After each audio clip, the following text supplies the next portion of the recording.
Hello friends, welcome to our channel Mounam Pesiyathu. முன்னெல்லாம் December month வந்தால் Christmas தாங்க ஞாபகம் வரும்.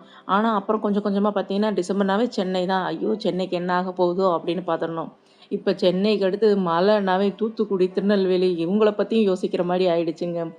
ஆமாங்க, போன வருஷம் இந்த நேரம்லாம் பார்த்தீங்கன்னா தூத்துக்குடி, திருநெல்வேலி இந்த சைடு உள்ளவங்க பார்த்தீங்கன்னா மழை சும்மா வச்சு செஞ்சிருச்சுங்க.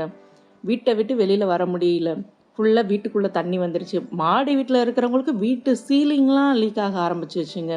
இந்த வருஷம் பார்த்திங்கன்னா இன்னும் அந்த நிலைமைக்கெல்லாம் யாரும் வரலைங்க. வரவும் கூடாதுன்னு வேண்டிக்கிறோம்.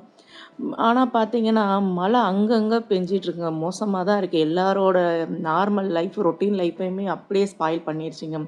உங்களோட 4 வீலர் 2 வீலர்லாம் சேஃபாக பார்க் பண்ணி வச்சுக்கோங்க. வீட்டில் வந்து பேசிக் நெசசரி திங்ஸ்லாம் வாங்கி வச்சுக்கோங்க. அடுத்து பார்த்தீங்கன்னா வெளியில் போகிறத அவாய்ட் பண்ணுங்க. இங்கே போய் மலையை வீடியோ எடுக்கிறேன், அங்கே போய் குளத்த வீடியோ எடுக்கிறேன், இல்லை இங்கே போய் இதை பண்ணுறேன் அதை பண்ணுறேன்னு எதுவும் ரிஸ்க் எடுத்துகிட்டு இருக்காதீங்க. சேஃபாக வீட்டில் இருங்க. ஆஃபீஸ் போகிறவங்களா இருந்தாலும் சேஃபாக போயிட்டு வாங்க. அங்கங்கே தண்ணி திறந்து விட்டுட்ருக்காங்க.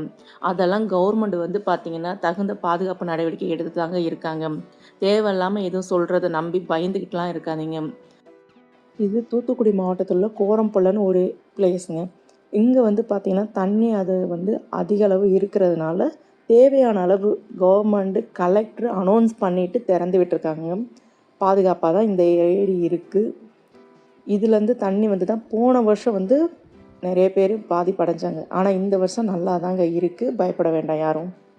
இது திருநெல்வேலி மாவட்டத்தில் உள்ள தாமிரபரணி ஆறுங்க. இங்கேயும் தண்ணி அதிக அளவு போயிட்டுருக்கு. யாரும் தண்ணியை வேடிக்கை பார்க்க போகிறேன்னு ரிஸ்க் எடுக்காதீங்க. நிலத்துல மட்டும் இல்லைங்க, கடல்லையும் பார்த்தீங்கன்னா பயங்கர மழை. அங்கே உள்ளவங்களுக்கும் சிரமமாக தாங்க இருக்குது. அவங்களோட வேலையும் பார்க்க முடியாமல் தாமதமாயிட்டு தான் இருக்குது. மேக்ஸிமம் எல்லா பிளேஸ்லேயும் மழை பெஞ்சிட்டு தாங்க இருக்குது. அதனால் எல்லா இடத்துல உள்ள எல்லாருமே நீங்கள் சேஃபாக இருங்க. தேவையான திங்ஸை வாங்கி வச்சுக்கோங்க. தேவையில்லாமல் எதுக்காக வீட்டை விட்டு வெளியில் போகாதீங்க. ஒர்க்குக்காக போகிறவங்க சேஃபாக போயிட்டு சேஃபாக வாங்க. நாங்கள் கடல் ஏரியாவில் இருக்கோங்க. அதனால தான் இவ்வளோ தூரம் பாதுகாப்பாக இருங்கன்னு திரும்ப திரும்ப சொல்கிறேன். இந்த வீடியோ பிடிச்சிருந்தால் மறக்காமல் லைக் பண்ணுங்கள், ஷேர் பண்ணுங்கள், சப்ஸ்கிரைப் பண்ணுங்கள். தேங்க்ஸ் ஃபார் வாட்சிங். நெக்ஸ்ட் ஒரு இன்ட்ரெஸ்டிங்கான வீடியோவில் பார்ப்போம்.